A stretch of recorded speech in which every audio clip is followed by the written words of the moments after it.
Magandang pagpapala po RCCA family at ako ay magbabahagi sa Genesis chapter 13 verse 1 to 2. Sabi rito, mula sa Ehipto pumunta si Abram sa Negeb kasama ang asawa niya at dala ang lahat ng ari-arian niya at sumama rin sa kanila si Lot. Napakayaman na ni Abram. Marami na siyang hayop, pilak at ginto. Hanggang dito na lamang po. God bless you all. Magandang araw, RCCA family. Ang babasahin ko po ngayon ay makikita sa Genesis chapter 13 verses 3 to 4.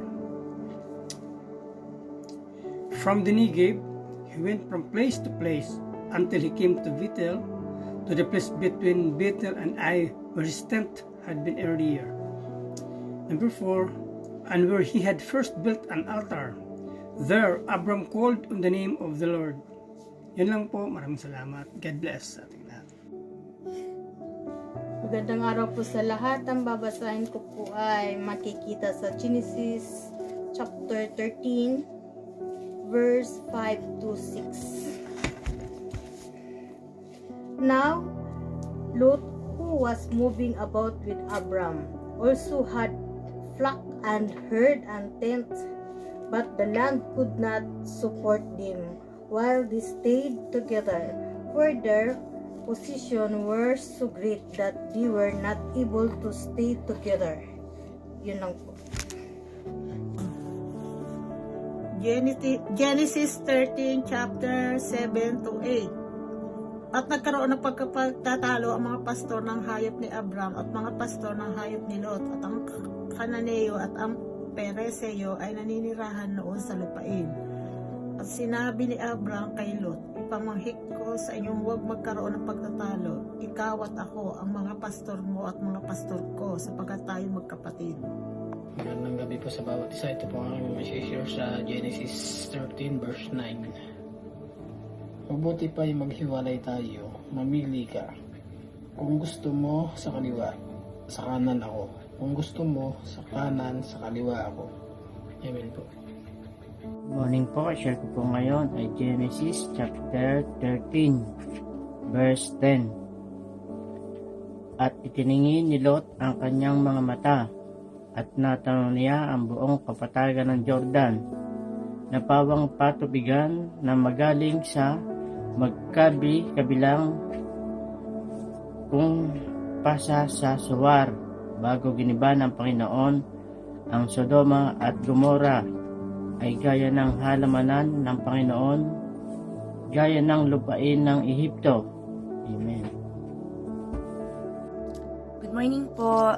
Para po sa ating devotion, gusto ko pong ibahagi sa inyo ang Genesis 13 verse 11. Sabi po rito, so Lot chose for himself all the Jordan Valley, and Lot journeyed east. Thus they separated from each other. Amen. Purihin ang Panginoon sa pagkabasa po ng kanyang salita. Mapagpalang hapon po sa inyong lahat. Ang ibabahagi ko pong verse sa hapong ito ay sa Genesis chapter 13 verse 12 na sinasabi, si Abram ay nagpaiwan sa Kanaan habang si Lot naman ay naroon sa mga lungsod ng kapatagan. Nagtayo si Lot ng mga tulda malapit sa Sodom. Amen. Purihin po natin ang ating Panginoon. Magandang hapon po and God bless everyone. Magandang gabi po sa inyong lahat. Ako po ay mag-share lang po ng Genesis chapter 13 verse 13 to 13. Number 13. Ang mga tao nga sa Sodoma ay masama at mga makasalanan sa harap ng Panginoon. Amen. Good evening po sa ating lahat, mga kapatid. Ang i-share ko po ngayon is Genesis chapter 13, verse 14. At sinabi ng Panginoon kay Abraham, pagkatapos na makahiwalay si Lot sa kanya, itingin mo ngayon ang iyong mga mata, at tumanaw ka mula sa dakong iyong kinalalagyan, sa dakong hilagaan at sa dakong timugan, at sa dakong silangan at sa dakong kalunuran. Amen. Mapagpalang gabi po sa ating lahat. Ang akin pong share ngayon sa ating daily devotion ay dito po sa Genesis chapter 13 verse 15 to 18. At ang sinasabi nga po dito sa talatang ito, ang lahat ng lupain na maaabot ng paningin mo ay ibibigay ko sa iyo at sa mga lahi mo, at magiging inyo ito magpakailanman. Pararamihin ko ang lahi mo na kasindami ng buhangin sa mundo. Ang buhangin ay hindi kayang bilangin, kaya ang mga lahi mo ay hindi mabibilang. Lumakad ka at ikutin ang buong lupain dahil ibibigay ko itong lahat sa iyo. Kaya inilipat ni Abraham ang tolda niya at doon siya nanirahan malapit sa malalaking puno ni Mamre ron at sa Hebron, at gumawa siya roon ng altar para sa Panginoon. Amen. Salamat sa ating Panginoon sa pagbasa ng kanyang salita. Bye po. So dito po, makikita natin na nagkaroon ng problema sila at pinalis sila sa Egypto. Dahil nagkaroon ng gutom sa Kanaan. At sa pangyayaring iyon, nalaman ng Paraon na mag-asawa pala si Sarah at Abraham. At pinalis sila sa Egypto at naglakbay na sila. Pero sa dami ng kanilang mga hayop, sila Abraham at Lot, laging nag-away-away ang kanilang mga tauhan, ang kanilang mga pastol. Sinabi ni Abraham kay Lot, hindi dapat tayo mag-away-away dahil tayo ay magkakamag-anak. So yun nga, ang point po dito, ang pinapahiwatig dito sa chapter na ito, na hindi dapat mag-away-away ang mga magkakamag-anak.